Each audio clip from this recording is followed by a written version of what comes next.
when my son was going through some issues growing up, there were times that I felt like when he took a stand, I felt like, well, if he was your kid, if he was really your kid, your biological kid, you would handle this a little differently.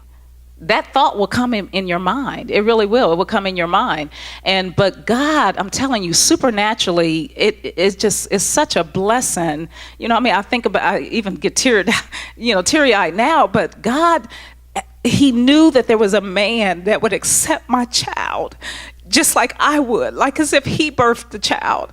And God did that. I didn't do any of that. And at the time I felt like I wasn't even deserving of that. But God did that. And he'll do that for your children. It may seem like, it's an impossible thing, but with God, all things are possible. I think about even just as a young, well, I don't know where this came from. I just out of the blue, but when I think about all the struggles that I dealt with and just not feeling like I was good enough, and to meet someone like him to change my life has just been phenomenal. It really is. And it's possible. I'm here standing before you to let you know it is possible. It is possible. It is possible. It really is. It's possible that God could send somebody in your life that loves you like nobody else. It's possible that God can send somebody in your life to love you like Christ loved the church. It's possible. It is possible, y'all. It is possible. It is so possible. And so I want to encourage y'all, don't give up. Don't give in to the lies that the enemy will try to plant in your heart that you're not good enough, that nobody will want you to, nobody will want your children. God knows. He knows. He knows. And he knew that was, think about it. I was marrying people all for the wrong reason. He knew that would touch my heart. That thing, thank you. That thing, we've been married now for 20 years. He's the number person. 20 in August, 20 years. And I'm still touched. I'm still touched and marveled about how God did it. It's amazing, y'all. It's just amazing. I'm standing here before y'all as a married person.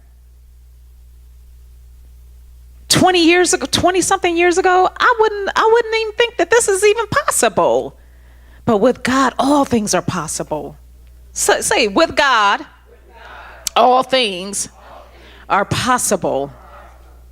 All right. Woo. All right. So either way, if you're married for a reason or a season, you're going to have to be intentional with that time. You can't just be single and not prepare yourself. You've got to prepare yourself. Miles Monroe quoted that if you don't understand the purpose of a thing, you'll abuse it. And so there's a purpose for marriage and there's a purpose for singlehood.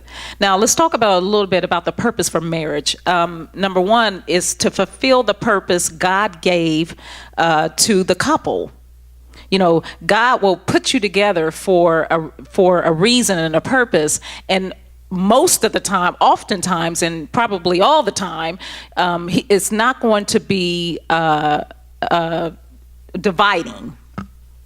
It's not going to be dividing. So in other words, how sometimes, God can give a woman a particular vision, and God will give the man a particular vision, and then they come together as man and wife, and then it's like, wait a minute, this doesn't look like what I'm supposed to be doing. Now, see, the thing about it is when you cross over from being single to a married person, well, now you have to yield to whatever the vision God has given that man. If you think about it, Adam, when he was in the garden by himself, Adam was already working. God had already given him a job. Then he created Eve.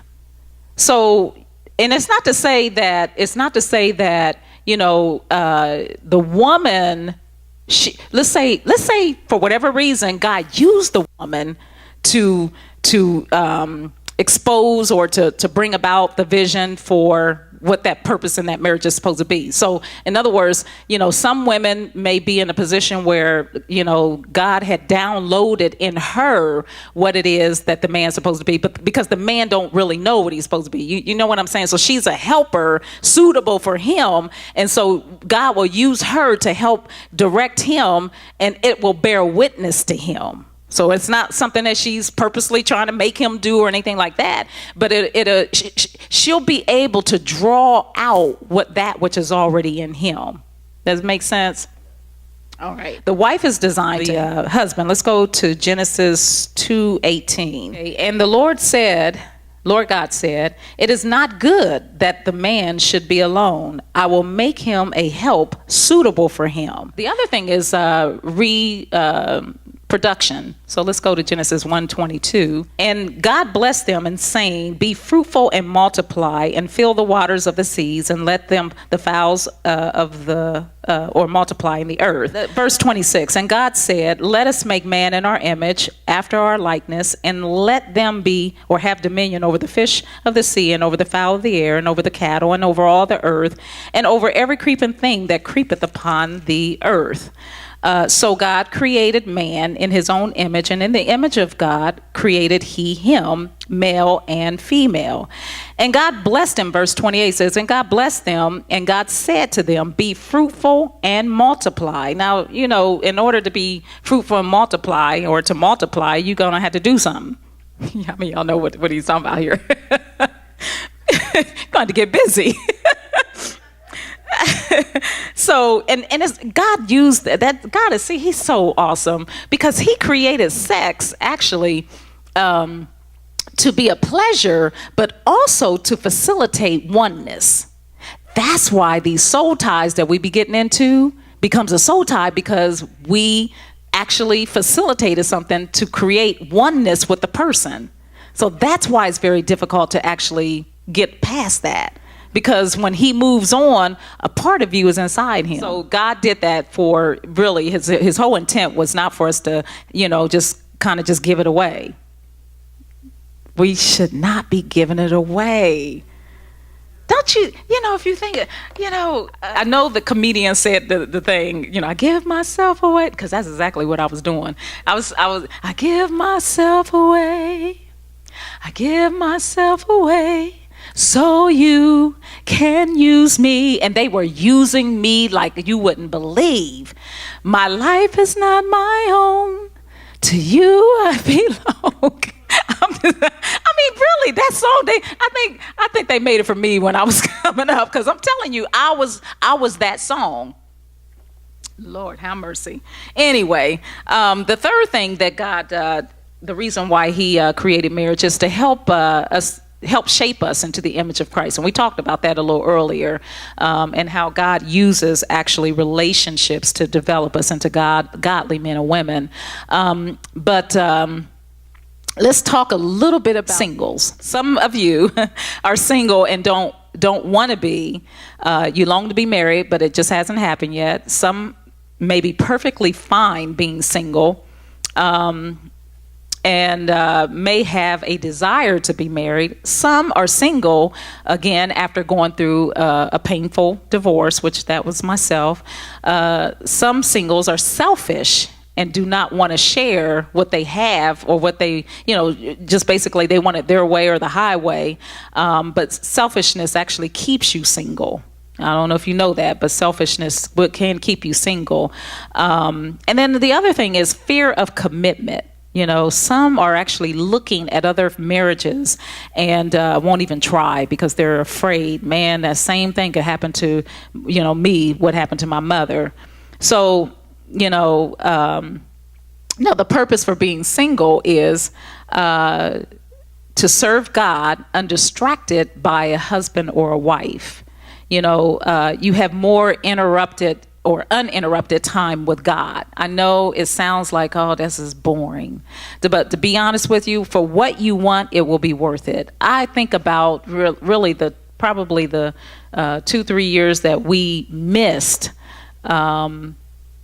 by arguing, if I was really, really prepared for him, just how much further we would have been, and how much more easier it would have been. In all honesty, if we weren't the type of people that we were, it would have been another divorce.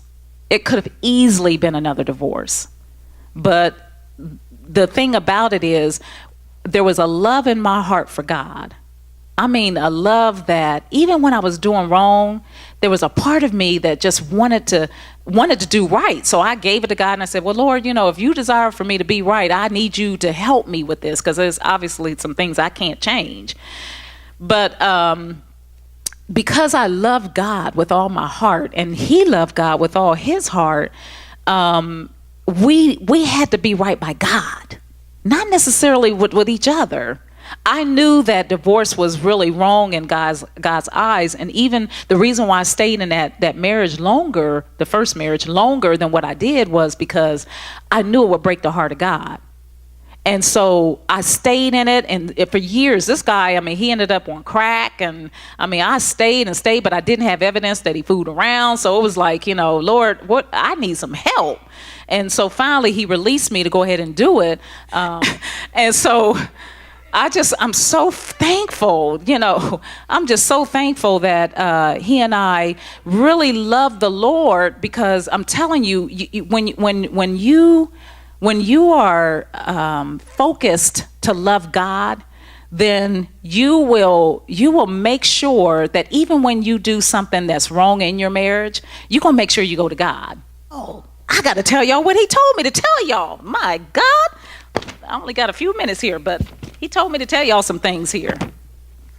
He said, I was cutting up some onions the other day, yesterday as a matter of fact, and God told me, he said, tell them that there are layers in their life that he's peeling back so that they can be healed, delivered, and set free.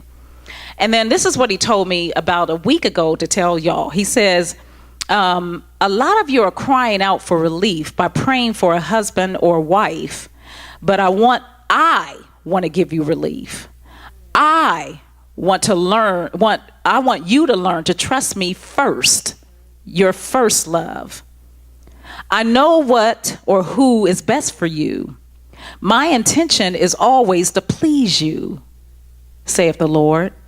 Sex is not the main thing that gives you pleasure. My joy gives you pleasure too. In my presence there is fullness of joy, and at my right hand are pleasures forevermore. My joy gives you strength, and my joy makes you complete. My joy overflows in every area of your life. It gives you all things to richly enjoy. In your hour of hurt, I am there. I am your lover and the keeper of your soul.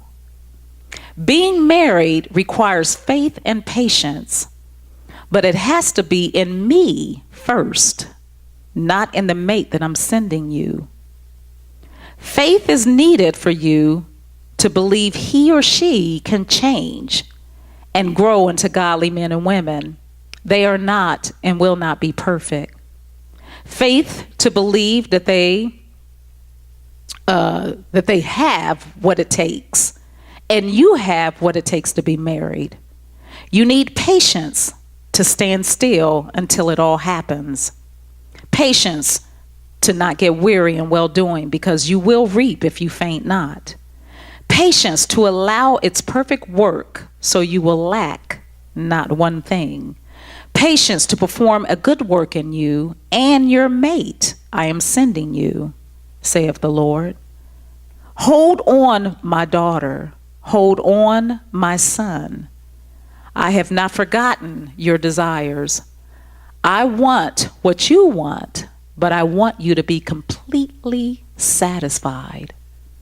I know the perfect timing, saith the Lord. No more temporary relationships. Stop striving and know that I have a plan. I know I am God, is what he's saying. I know I am God, and nothing is impossible for me, thus saith the Lord.